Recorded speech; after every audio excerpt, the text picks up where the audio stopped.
everyone. Welcome to another episode of Parallel Barkings. My name is Larry Backer, and I'm here with my other puppy. Mariana Backer. Bark, bark.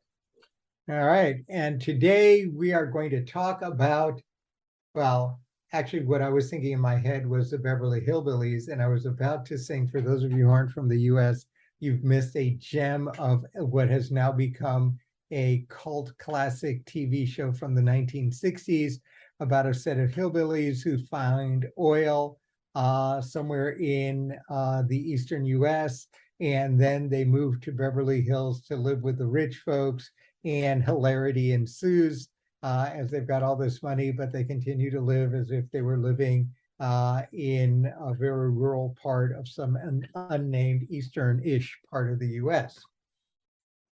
But anyway, it's a story about oil, and the story about oil politics, and the story of Saudi Arabia and OPEC, and Russia and Ukraine. And it's the story about the complications of something that used to be simple. In the old days, although it was never really true, but this is what we were taught to believe was possible, and we were fed this story in nice, the way we are,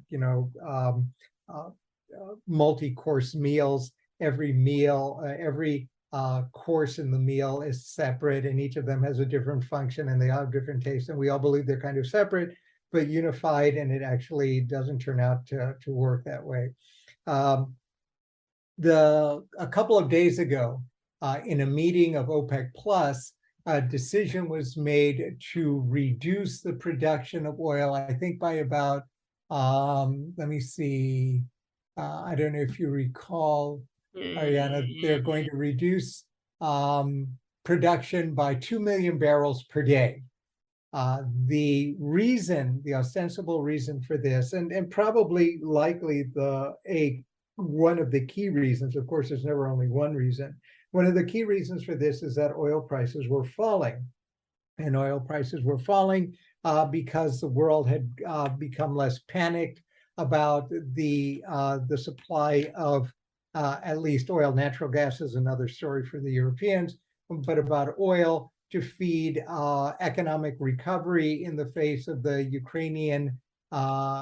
Russian invasion of Ukraine, the decoupling of the Chinese and the American economies, and the jitters over conflicts everywhere else. So the trending was down, and all of a sudden OPEC now does this, and they do this, and of course, again, like the Beverly Hillbillies, hilarity ensues in the form of the Americans. Well, they didn't flip out. They could have flipped out more than they did, but you had the kind of righteous anger that our legislators are known for, probably better known for, well-curated acts of outrage than they are for their substantive work, certainly over the last 20 years, but at least they have to be good at something. And they're particularly good at this. And this isn't a jab at either the Democrats or the Republicans. They both seem to be going to the same school of hilarity producing performances. So no partisan criticism, it's an institutional one. And the reason for that is, of course, they were all outraged, and they were outraged to the point where they were going to punish the Saudis. And a lot more can be said at that point, but everyone was angry about that. And of course, the result is that oil prices are going up, and as oil prices are going up, people's cost of living go up worldwide. Now, this gets much more complicated, but before I say anything else, what's your initial reaction, Ariana? Why are we surprised? Very good. I agree. Why are we surprised? And why are we surprised for a bunch of reasons? Yeah. Right? The obvious reason is the Saudis have yet to realize their 2030 plan of a substantially diversified industrial base. And so what's the only thing that they're really selling? Is oil. It's oil. That's all they got. And they've been taking hits on oil. Why are they going to continue to do so? And it's not like the US and Saudis are best friends. Like, Well, that is actually very interesting, and that's probably the most it's interesting a part of very the story. complicated relationship, let's say. Well, yeah, and oddly dysfunctional in ways that only Americans who are used to drunken uncles at Thanksgiving meals can really understand. Although there's probably analogs about this for family gatherings at holiday time in virtually every country on earth. Right. Like you've got like Biden trying to stay away from certain members of the family and Not only just certain speaking. members. That's actually the bullseye, isn't it? The Right. The problem is the crown prince. And the problem is, and this is an old problem. Now, just to back up for a second, the story used to be 20 years ago, and I remember these trash, um, I call them mockumentaries, but documentaries. They were political jobs back in the 90s and the 2000s that were talking about how the Americans were embedded with the Saudis, and there's nothing the Saudis could do that the Americans wouldn't say yes, because the Bush family and the Saudi family, for example, were just deeply tied, or you name a prominent family and blah, blah, blah. But the idea was that we were tied and everything was done for oil. And you still hear that, especially among aging or mindless people of political persuasions, both left and right. And it's easy to say it's like a 4-character Chinese slogan. You don't have to think about it. All you have to do is repeat it. Mhm. And so that was very popular. But then all of that changes, of course, in the last 4 or 5 years, thanks to an act of lèse-majesté, that is uh, bad conduct or disrespectful conduct to a monarch. And here I'm not talking about the Saudi royal family. I'm talking about the royal family of the Washington Post. And that involved the assassination in a horrible way. This is not to minimize the horror of that act, of an employee, or at least a freelance employee of the Washington Post, Mr. Khashoggi, who had been a vocal critic of the Saudis, once an insider, now an outsider, who was lured to the Saudi consulate because of some marriage paperwork, and then butchered in the embassy. That caused a rift with the Turkish government. Although, footnote, it's always seemed to me kind of odd that the Turks were kind of up to the minute on all of the films and stuff about what was going on, but they waited until after the man was butchered before they became outraged. But I'll leave it at that. States have their own ways of doing things, I guess. And then, of course, the Washington Post in the defense of someone who had been connected to them. And then that changed given a leading press organ in the United States, that kind of changed the tenor of things, although it had been changing for a while. American opinion, at least among the elites, had been turning anti-Saudi because of their involvement in the Yemeni war. The Saudis were complicating the American elites' efforts to kiss up to the Iranians, which will be the subject, by the way, of our podcast next week when we talk about the protests over the murders of women by the morality police, because in the view of the morality police, that these women were not wearing their hijabs in the correct manner. But stay tuned for that. The American elites, though, because of the nuclear thing, were trying to, quote unquote, I'll be nice, like, cut a deal, and the Saudis and the Israelis were in the way. And then they were even more furious because one of the staples of Middle Eastern politics is that Jews and Sunni Arabs will never get along. And now, by some miracle of God, Jews and Sunni Muslims were getting along at a governmental and institutional level, and that was just mucking everything up, especially when they were developing a united front against the kind of core of institutional theocratic Shia Islam in Iran, and that was just making everyone crazy. So you have all these things going on, which annoyed the American elite. Plus, there have been some reports, a little bit of which I wrote about the CIA, or at least a faction. The CIA is highly factionalized, and I'm sure I don't know what I'm talking about. They're highly factionalized, but at least one influential group that had been heavily connected to the Obama administration had backed what turned out to be the wrong horse for the leadership of Saudi Arabia. And they were furious about this and were doing everything they could to undo that choice so that their preferred candidate would come in. And then they stupidly became public enough about it so that you could actually catch whiffs of this on the internet. And so there are all these complications, right? But in the context of which the Saudis, and to some extent the Israelis, and certainly during the Obama administration and then the Biden administration, felt that they'd been thrown under several buses, relatively little love lost, deep connections still, relatively little love lost. But now they were more willing to fend for themselves and less willing to make sacrifices or to take a hit for Team America, when the only reward for taking a hit for Team America would be to continue to be lambasted by the leading press organs in the United States, and to be mocked by the elites in their nasty little sniffy dinner parties on Park Avenue in Nantucket. Well, no. What I think is also very funny is one of the questions that was asked was, "What was the trip this summer even worth it?" Oh, come on.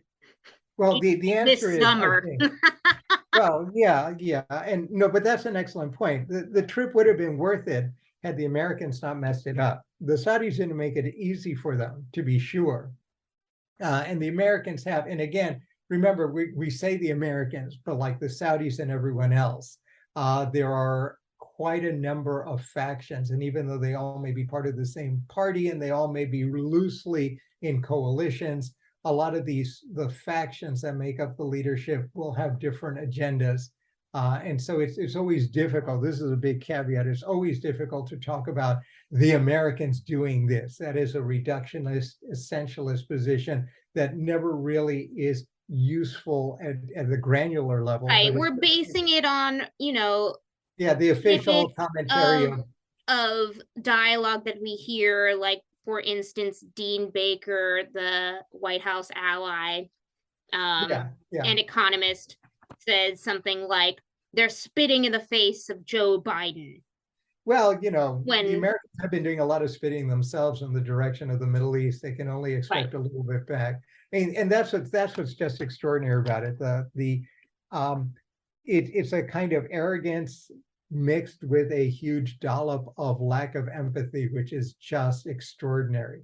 And it comes from this attitude, and I won't say imperial, because if you are a well-operating imperial power, you're empathetic enough to be aware of how to well manage the states within your zones of coordination, right? But these guys are kind of, I'd say pigs, but that's so nasty. They are less interested in that, and they're more willing to show their disdain, and the way in which this is a one-way street, and it never is. Even when you have significant disparities of power among clusters of states that are bound together, politeness and good manners dictate a certain level of consideration. And lately, at least some factions of the American establishment that are now in power have gotten into the habit of believing that it's all a one-way street: demand, demand, demand, and you give, and then we'll either back you or not back you as it suits us, but you are really just objects in our chessboard for doing what we want. So right, and I think that the whole outrage thing and they're spitting in our face is just, it plays well though for whatever group that they're pandering to. Oh, I mean, the whole, as I understand it, the whole idea of the trip originally was just to strengthen the relationship and it was. improve Washington's influence in Well, that yes and area, no. especially because we're thinking about China and Russia's. Well, yes and no, because recall at the time, again, which is why I keep talking about, you can't talk about the American view or the American perspective. There were two groups that were really vying for control of the agenda of the trip. One group thought that this is a great place for Biden to publicly slap the crown prince over the Khashoggi thing and to demand that he effectively, I Yes, guess there were people who were he calling was for going to be that. he was going to be a parish priest and demand a public confession. This is like demanding that what was it, Henry II confess to the murder of Thomas à Becket in public and then be publicly whipped, and then everything would be cool. But that was also because part of Biden's foreign policy platform was human rights, and I think people were exploiting that. Oh, sure. But there's lots of ways of getting to a good human rights result. The method that they chose was all show and I suspect very little substance. They wanted to publicly humiliate. Well, you know, your favorite phrase this year, agitprop. It's agitprop. It is. It's agitprop, which would play well in the U.S., but do a tremendous amount of damage in this thing. And ultimately, you know, for that portion of the security services that had backed the wrong horse, it might also serve a secondary end, which is to undermine this person's, the current crown prince's position, and maybe they could then do some little leisure demand to shift the line of succession, which I think was a ridiculous thing, but you know, people have different perspectives on what's plausible and what's implausible. But anyway, so you have that faction, and then you had the, oh my God, we really do have to, we've effectively abandoned the Middle East.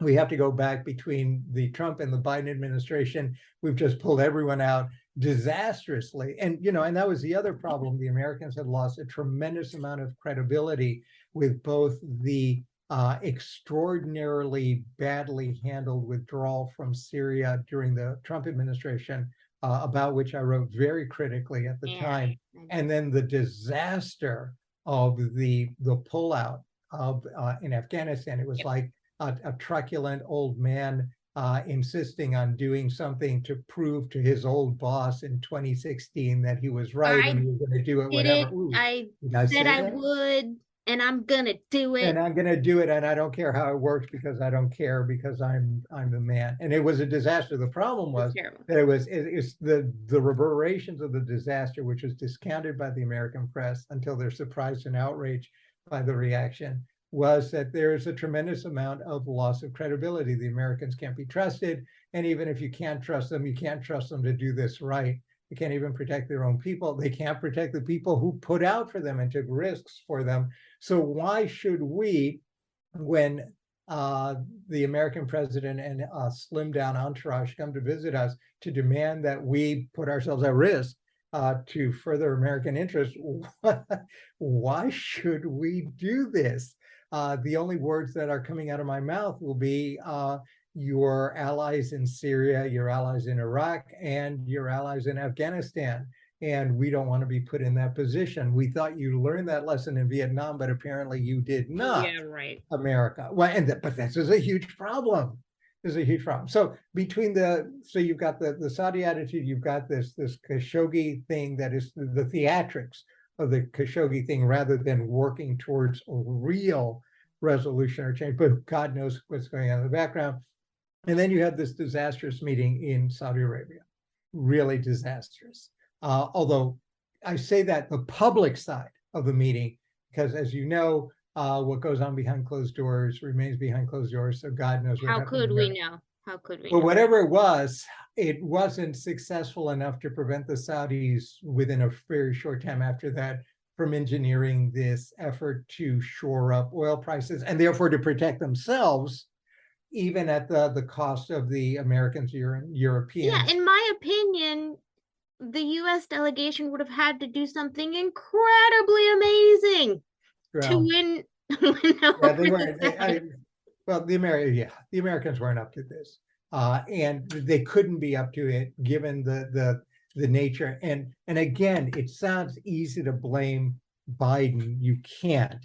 This is we are reaping both in very different ways, but they've developed this. We It's built up almost to Halloween, this ghostly synergy. Mhm. Trump and Biden, because it's like two different kinds of zombies who come They together work and form a together zombie community, to build a right? monster. Yeah, we're reaping bad decisions, badly executed, that resonate with each other from both the Biden and the Trump administration. So this is an equal opportunity disaster. And again, we're not taking sides here in the sense of, oh, the Democrats are bad and the Republicans are good, or the Republicans are good and the Democrats are bad. No, it's a little different. And so the response, and the reason I mention that is, of course, the response of the now Democratic controlled Congress, ironically enough, was to punish the Saudis. And the way they were going to do it was to do exactly what the Republican controlled Congress was going to do a few years earlier, when the Saudis did something similar to during the Trump administration. The Republicans were outraged, and they were also going to punish the Saudis through some kind of legislative punishment. So this is what I mean. It's equal opportunity disaster here. In the meantime, right, the Saudis, the Israelis, the Egyptians are now getting together with the Turks and developing something of an autonomous approach, one that keeps the door open to China as well as to the Americans. There's a back door to Russia, which is annoying. Although in the Middle East, that's a little problematic because that door leads to Syria. And if you lead to Syria, then you're not leading to the other group, right? The Saudi, Israeli, Egyptian, Turkish group, for a variety of reasons. And then you've got Iran lurking in there. So there's all kinds of things going on. And so when the press began talking about this for like half a nanosecond, which is the last thing I'm going to talk about, which is the consequences of all of this. When they talked about this for a nanosecond, they talked about it as if it was some kind of one-off thing. So we can talk about OPEC and oil prices completely detached from everything else. Yeah. And you can't. And No. the attachment here comes in several parts. One, the oil thing may or may not have the kind of effects that the Saudis think it may by cutting 2 million barrels a day. The the Russians have been, because they have no choice, been selling fairly cut rate priced oil to China to meet Chinese needs, and then they've been pushing it down through Iran and India. Everyone kind of knows this. It's been in the press. Again, this is all stuff that you can get on the internet. And so that's flooding the market. It's not clear that the Russians are in a position to close that spigot, and they're likely not to be the ones that are going to stop production.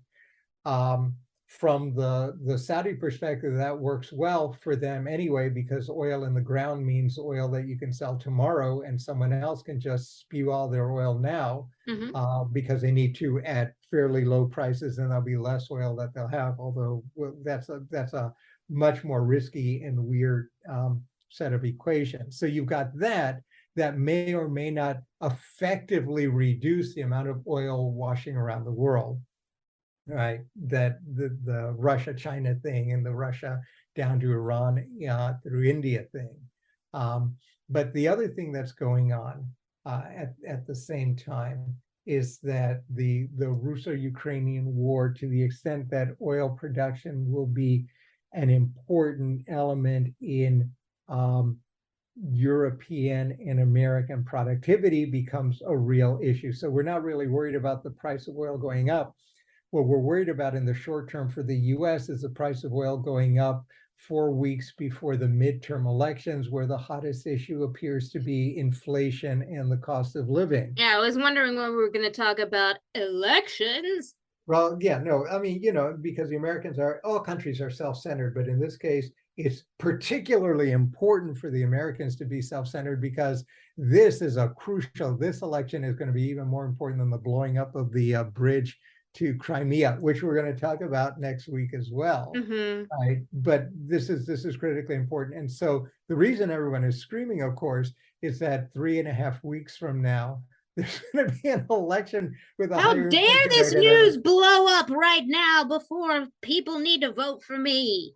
Yeah, right. And so that's one of the issues. But the other issue, right, is that it's not just inflation that's going to raise the cost of living. What the Americans and of course the Europeans are going to fear, which the Chinese do not fear, because again, they're supposedly Russia's moving its natural resources out through them at cut rate prices. So they don't have the same issue that we do, right? Is that it will foster or enhance conditions for recession, for business slowdown, because prices are going to go up at precisely the time when the Chinese and their industries are not going to be suffering the same kind of difficulty. They have problems of their own. Their local production prices went down. Yeah, but the Chinese have other problems and they've got other concerns, and so that may even things out. But it puts the recovery in an awkward position, and it puts the competition in to some extent one of the most important aspects of global politics right now. This contest, or this realignment, this power realignment between the Anglo-European world and the Marxist-Leninist world centered in China. It puts the Anglo-Europeans in a very awkward position. Right, so all of these things are going on at once. And so it's not merely, what's 2 billion barrels among friends a day. It really is, it's a kind of little window onto, it's the theory at parallel barking is that you pull a little string and the whole sweater comes unraveled, kind of thing. And there's lots of things going on. Of course, remaining true to our human rights values, it remains critically important for the Americans to regain their reputation. They're going to have to do it by action and not by words among their traditional friends in the Middle East. At some point, American elites are going to have to take a very deep breath and really think hard about what kind of rose-colored glasses they are using. They believe it's all realpolitik, but I'd like to know what they're smoking because I'd like to have some myself. Are you talking about their views about Iran? Their views about Iran. Oh, I see. Well, we'll see. Again, things may be changing there. After it goes through a very bad you actually think they believe what they're saying? Well, who knows? I mean, I find it hard enough to get into my own mind. I'm not going to try to get into the minds of these people, but I can surmise from their actions where you can spin out where their actions, or you can hold them to their words, what these things mean, and assuming that they mean what they say, and that's not always true, but we'll hold them to it because they wound up saying it in public. Then why not? That's going to require a reorientation, which is not happening right now. And so we've got ourselves a very interesting global situation. One of the more interesting aspects of which is this, but for me, the most tragic part of all of this is the inability of the people to whom we have entrusted our lives, our fortunes, and our liberties. They're apparently increasing in gross inability to actually see the situation in all its complexities. And I'm sorry, they're the grown-up, or they're supposed to be, and they're the ones whose responsibility is to do that, however painful it is.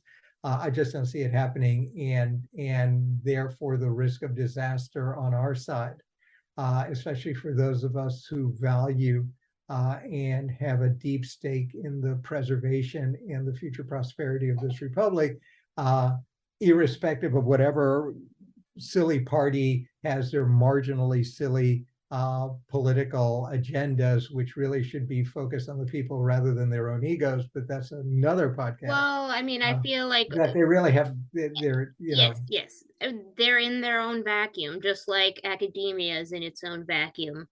Oh my God, and that's a huge vacuum too. I think it's a Dyson, to make a plug for Dyson. Hugely vacuum sucky there. Yeah, the tech world is in its own vacuum. Yeah, I will attest what was to it from the movie Spaceballs? They got to flip the switch from suck to blow. Yes, suck. Flow. And I think we have oiled this one out. Yeah. So last words. I think we've I think we've done it. All right, folks, have a good one. And until our next podcast, we'll see you next time. Bark, bark.